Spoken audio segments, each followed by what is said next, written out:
Hello students, this is Assistant Commandant Rahul Raj and I welcome you to ICSE Mentors. पिछला 2 class में हमने periodic table पढ़ा, chemical bonding पढ़ा। आज उसका टेस्ट होगा। आपको करना क्या है, आप क्वेश्चंस को अटेम्प्ट करो। जैसे क्वेश्चंस आएगा वीडियो को पॉज करना, अटेम्प्ट करना, फिर उसका आंसर चेक करना, आंसर आपका सही होता है या गलत। ठीक है, 20 मार्क्स का टेस्ट है, ट्राई योर बेस्ट। ठीक है, ये जो टेस्ट है आपका सैन फ्रांसिस स्कूल में कंडक्ट किया गया था आज के दिन। आज है आपका 7 मई। ठीक है, हम अटेम्प्ट करते हैं क्वेश्चंस क्या है यहाँ पर। Fill the blanks from the choices given in the bracket. A compound that does not have a lone pair of electrons. अभी देखो ये प्रीवियस ईयर क्वेश्चन है कि किसके पास लोन पेयर ऑफ इलेक्ट्रॉन्स नहीं है। जैसे वाटर बोला है, वाटर के पास 2 लोन पेयर होता है, अमोनिया के पास 1 लोन पेयर होता है, बस ये क्या कार्बन टेट्राक्लोराइड। तो आंसर हो गया कार्बन टेट्राक्लोराइड, ये हो गया आपका आंसर। और moving from left to right in a given period, कहाँ जाना है, लेफ्ट टू राइट की तरफ, यानी मेटल से नॉन मेटल की तरफ, यानी फर्स्ट ग्रुप से 17th ग्रुप की तरफ। The number of shells dash, number of shells क्या होता है, number of shells remain same. Shells में कुछ फर्क नहीं पड़ता। रीजन जानते हो, इसका रीजन ये है कि मान लो अगर हम सेकंड पीरियड पे हैं और सेकंड पीरियड में जब हम मूव करते हैं राइट की तरफ, तो सेकंड कोई भी चीज सेकंड पीरियड में कब आता है, जब उसके पास 2 शेल्स होगा। तो ग्रुप 1 में भी जो हो उसके पास भी 2 शेल्स है, ग्रुप 2 का भी पास 2 शेल्स है, 13 के पास भी 2 शेल्स है। तो नंबर ऑफ शेल्स तो फिक्स है ना, इसलिए वो सेकंड पीरियड में लाइक आता है। अगर मैं आपको बोलता हूँ कि कोई particular element group third period में, इसका मतलब क्या है, जितना भी एलिमेंट्स पीरियड 3 में है सबके पास 3 शेल्स होगा। तो आंसर क्या है, number of shells remain same. On moving down the group, जब आप ग्रुप में नीचे जाते हैं, the number of valence electrons, और वैलेंस इलेक्ट्रॉन्स क्या होता है, तो वैलेंस इलेक्ट्रॉन्स भी रिमेन सेम होता है। इसका कोई रीजन क्या है, जैसे मान लो सोडियम, सोडियम का कंफिगरेशन क्या होता है, सोडियम का कंफिगरेशन होता है 2 8 1। ये फर्स्ट ग्रुप को बिलोंग करता है, कैसे, इसका वैलेंस इलेक्ट्रॉन 1 है। तो अगर मान लो हम बोल दे कोई 13th ग्रुप को बिलोंग करता है, इसका मतलब क्या है, इसमें जितना भी एलिमेंट्स होगा सबके पास कितना वैलेंस इलेक्ट्रॉन होगा, 3 3 3। 14th वाले के पास कितना वैलेंस इलेक्ट्रॉन होगा, 4 4 4। यानी जब हम ग्रुप पे नीचे आते हैं तो वैलेंस इलेक्ट्रॉन में कोई चेंज होता है, कोई चेंज नहीं होता है, यानी they remain same. Okay, atomic number of element Z is 16, Z का दिया हुआ 16, कंफिगरेशन क्या होगा 2, 8, 6। ठीक है, answer the flowing, state the period in group. अभी Z के पास देखो कितना वैलेंस इलेक्ट्रॉन कितना है, 6। जब वैलेंस इलेक्ट्रॉन 6 होता है तो ग्रुप नंबर कितना होता है, 16। ये मैंने पढ़ाया था आपको, अगर वैलेंस इलेक्ट्रॉन 1 है तो फर्स्ट ग्रुप, 2 है तो सेकंड ग्रुप, 3 है तो 13th ग्रुप, 4 है तो 14th ग्रुप, उसी तरीके से यहाँ 6 है तो 16th ग्रुप। अभी पूछा number of state the periods, अभी कितना शेल है, यहाँ 3 शेल है। देखो first shell, second shell, third shell, तो पीरियड नंबर क्या हो जाएगा, 3। जेड मेटल है या नॉन मेटल, किसी के पास भी अगर 3 या 3 से कम वैलेंस इलेक्ट्रॉन है तो वह मेटल है, 4 या 4 से ज्यादा वैलेंस इलेक्ट्रॉन है तो नॉन मेटल है। सिंस जेड के पास 6 वैलेंस इलेक्ट्रॉन है, इसलिए ये क्या है आपका non metal. State the formula of compound between Z and hydrogen. Hydrogen को हम आगे रखते हैं, उसको हम प्लस मान के चल रहे हैं, और Z माइनस है तो 2 माइनस हो गया। 2 माइनस कैसा आया, उसके पास 6 वैलेंस इलेक्ट्रॉन है तो 2 इलेक्ट्रॉन वो गेन करेगा, इसलिए 2 माइनस आया। अब इसका फॉर्मूला क्या होगा, H2Z। क्लियर है, आई होप आपका आंसर सही आया हो। Next question, explain the flowing. अब आपको रीजन देना है। The reducing power of an element increases down in the group while decreases in period. Reducing power का मतलब क्या समझते हैं, reducing power होता है the ability to lose electron। Clear है, the ability to lose electron increases down the group while decreases in a period। इसका answer क्या है, बड़ा सिंपल सा, कभी भी तुमको डाउन द ग्रुप या क्रॉस द पीरियड का क्वेश्चन है ना, इसका सिंपल से ये आंसर लिखना, down the group ionization potential decreases and across the period ionization potential increases। ये हो गया आपका आंसर। या फिर आप ऐसा भी लिख सकते हो, down the group atomic size increases, across the period atomic size decreases. ये भी आपका आंसर मान सकता है। Next, HCl can be treated as polar covalent compound। ये मैंने आपको कल ही पढ़ाया था। HCl को polar covalent compound क्यों बोलते हैं, due to large electronegativity difference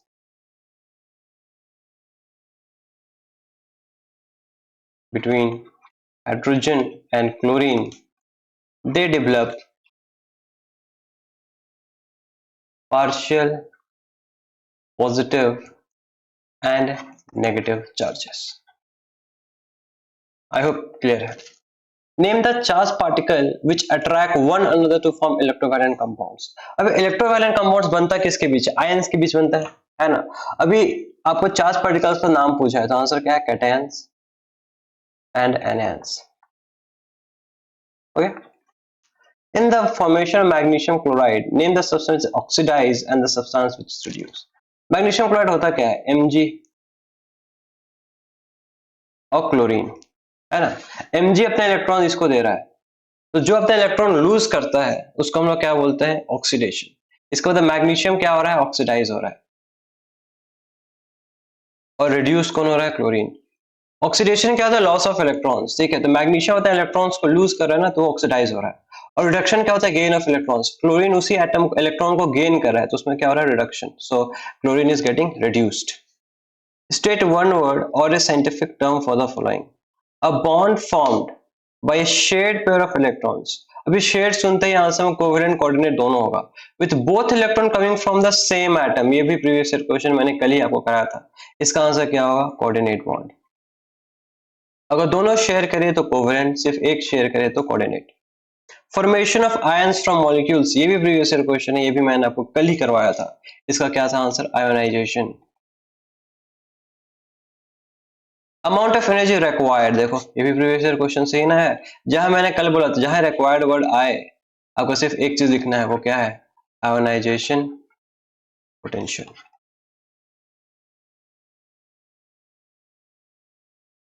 तो ये प्रीवियस ईयर क्वेश्चन से ही आया है mainly. Next question, draw the electron dot diagram. आपको डायग्राम बनाने के लिए बोला गया है. Acid dissolves in water produce positively charged ion. Write the structure of this ion. अब जब एसिड का मतलब क्या समझते हैं?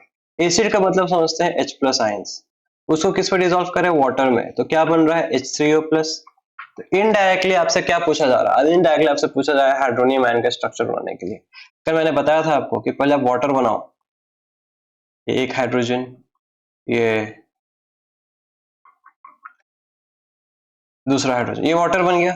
अब एक जो बचा ना, यहाँ पे दो वैलेंस, दो लोन पेयर ऑफ इलेक्ट्रॉन्स, दो पेयर, इसी एक में हाइड्रोजन लगा दो, द होल प्लस कर दो. तो देखो इनडायरेक्टली आपसे किस तरीके से पूछा गया question. In the formation of X Y, X gives 2 electrons to Y. X जो है वो 2 इलेक्ट्रॉन्स दे रहा है वाई को. ठीक है. What is the nature of bond? कभी भी there is exchange of electrons, किसी को ट्रांसफर कर रहा है तो कौन सा नेचर होता है? आयोनिक बॉन्ड हो जाएगा, क्योंकि दोनों वो उसको दे रहा है ना, उसे ले तो कुछ नहीं रहा है, सिर्फ उसको आपको प्रोवाइड कर रहा है. Draw the electron dot structure. देखो अभी x के पास 2 इलेक्ट्रॉन्स था और y के पास शायद 2 इलेक्ट्रॉन्स कम होगा, तो 6 ही होगा. तो इसको ये ट्रांसफर कर दिया. स्ट्रक्चर मेरा क्या बना? x2 प्लस, ये हो गया y, उसका अपना पहले 6 इलेक्ट्रॉन जो उसके पास था वो बना देते हैं, ये 2x दिया, द होल 2 माइनस, ये हो गया आपका structure. Third, a neutral molecule of a compound which possesses 2 lone pair of electrons. अभी आपको मैंने बताया था 2 lone pair of electrons किसमें होता है? वाटर में होता है. आपको वाटर का डायग्राम बनाना था सिर्फ. आपको समझना है टीचर आपसे इनडायरेक्टली क्या पूछना चाह रहा है. Neutral molecule 2 lone pair, 2 lone pair of electrons सिर्फ और सिर्फ आपको पानी में है जो सिलेबस में पढ़ना है. 1 लोन पेयर ऑफ इलेक्ट्रॉन्स अगर पूछा जाता तो आपको अमोनिया बनाना था. तो वाटर का स्ट्रक्चर भी पढ़े थे हम लोग. इधर हाइड्रोजन आ गया, इधर हाइड्रोजन आ गया, बन गया आपका स्ट्रक्चर. ये था आपका इलेक्ट्रॉन डॉट स्ट्रक्चर जो आपको बनाना था. क्लियर? मूव करते हैं next question. Okay, as arrange the following as instructed. जैसे इंस्ट्रक्शन दिया गया उसके हिसाब से आपको अरेंज करना है. Increasing order of electron affinity. सबसे पहले ये सबको अरेंज करो आप कि पीरियोडिक टेबल में किस तरीके से अरेंज्ड है. जैसे फ्लोरीन जो है, फ्लोरीन जो है वो आपका 17th ग्रुप में आता है. ऑक्सीजन जो है वो आपका 16th में आता है. नाइट्रोजन जो है वो आपका 15 में आता है. और बोरोन जो है आपका वो आता है 13 में. ठीक है. बोला increasing order of electron affinity. देखो ये सब सेम पीरियड के एलिमेंट्स हैं और इलेक्ट्रॉन अफिनिटी जो होता है वो increases across increases across period. जब आप पीरियड में मूव करते हो तो इंक्रीज करता है, तो जो सबसे ज्यादा राइट में होगा उसका सबसे ज्यादा होगा। आपको इंक्रीजिंग ऑर्डर बोला था ना, छोटा से बड़ा बोला था, तो सबसे कम किसका होगा? बोरॉन, उससे ज्यादा नाइट्रोजन, उससे ज्यादा ऑक्सीजन, सबसे ज्यादा किसका होगा? Fluorine. Ammonia, HCl, water and methane in increasing order of number of bonds. एक एक करके पहले इसको देखते हैं। सबसे पहले क्या बोला? अमोनिया। अमोनिया में इस तरीके से हाइड्रोजन होता है, तो कितना बॉन्ड हो गया? 3 बॉन्ड्स हो गया। HCl में सिर्फ एक सिंगल बॉन्ड होता है, 1। वाटर का स्ट्रक्चर इस तरीके से होता है, कितना बॉन्ड हो गया? 2। और मीथेन में आपका 4 हाइड्रोजन है, 4 H। इसमें कितना बॉन्ड है? 4।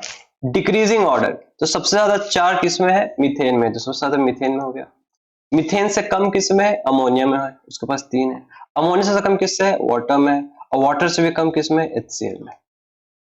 क्लियर? तो इनडायरेक्टली आपसे एग्जाम में बोर्ड पूछता है, अब स्कूल में टीचर्स भी पूछते हैं, तो आपको कॉन्सेप्ट्स को क्लियर रखना है। कॉन्सेप्ट्स क्या है मेरा, थ्योरी क्या है मेरा, और फिर वहां पर अपने माइंड को यूटिलाइज करना है, प्रेजेंस ऑफ माइंड दिखाना वापस बस। स्टेट मॉडर्न पीरियोडिक टेबल बड़ा सिंपल से तो याद करने का चीज है। The physical and chemical properties of element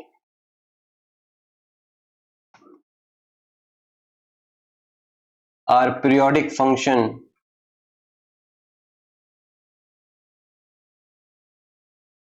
of their atomic number।